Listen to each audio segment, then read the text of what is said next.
Okay mga kabihero, biyahe po ulit tayo. Ito po yung karugtog ng ating biyahe nung nakaraan.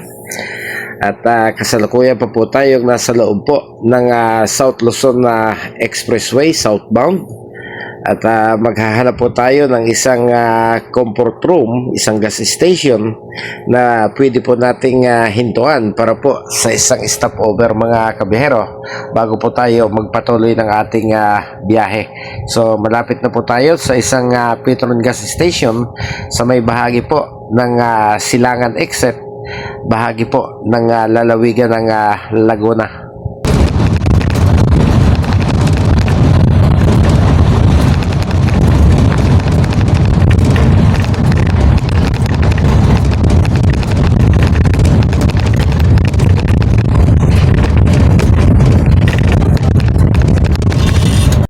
So ito na po yung Petron gas station mga kabihero.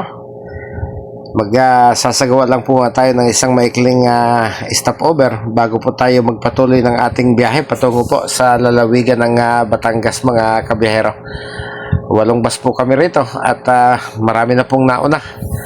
So sigurado punuan ang comfort rooms dito mga kabihero. So maghihintay po tayo ng mga 10 to 25 minutes. Yun po yung oras na ilalaan doon sa ating mga pasahero bago po sila bumalik ng ating sasakyan.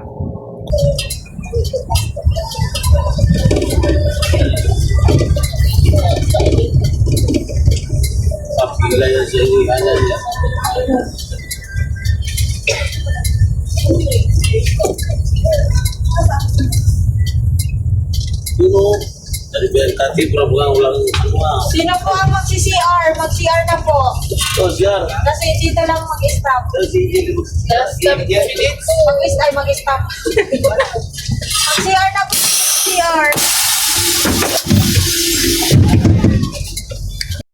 Matapos po ang maikling stopover, nagpatuloy po tayo ng ating biyahe. Dumaan po tayo ng Star Tollway dito po sa lalawigan ng Batangas.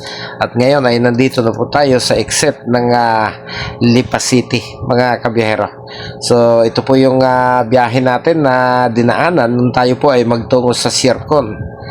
At ayan, nakikita na po natin yung main road. Yan po sa kanto na yan, tayo po ay kakaliwa. Kapag kayo po ay kumanan, iyan po yung patungo ng City of Lipa, mga kabiyahero.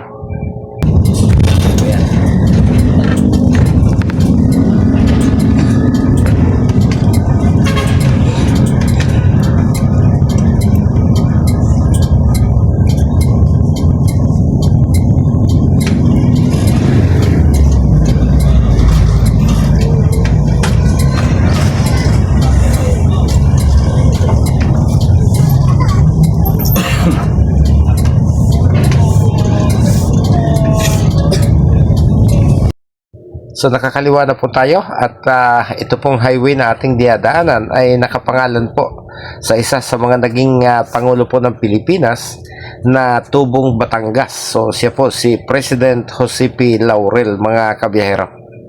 So ang highway po na ito ay tumatagos po hanggang doon sa pier ng Batangas City.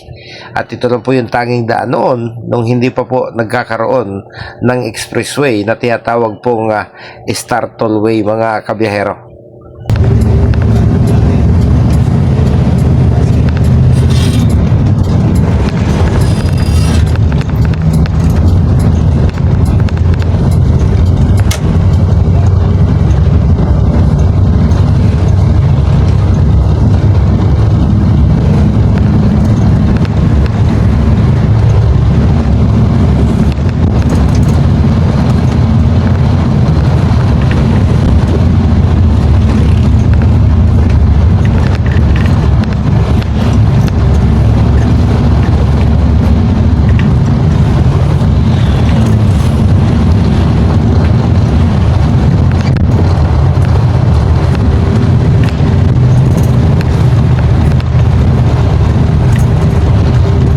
Yan pong napakahabang bakod na yan po yung tinatawag na Fernando Air Base. So isang base militar po ng Air Force dito po sa lungsod ng Lipa mga kabihero.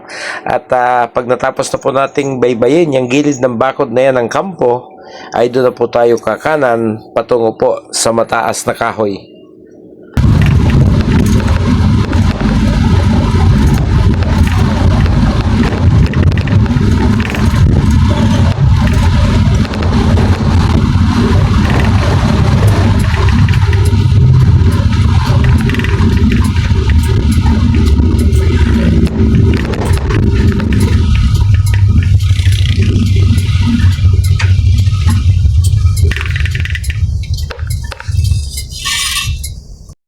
So natapos na po yung bakod. Dito na po nagtatapos yung bakod at tayo po ikakanan na dito, mga kabiyahero.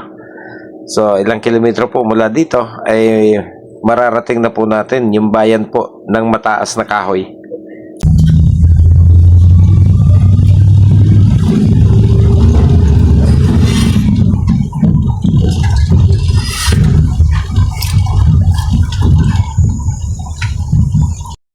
Okay, medyo malapit-lapit na po tayo. Oras na naman po para tayo po ay magpaalam at magpasalamat sa inyo sa pagsama po ninyo sa biyahe kong ito, mga kabiyahero. Dahil yung pong dulo nito ay nauna ko na pong ipakita sa inyo.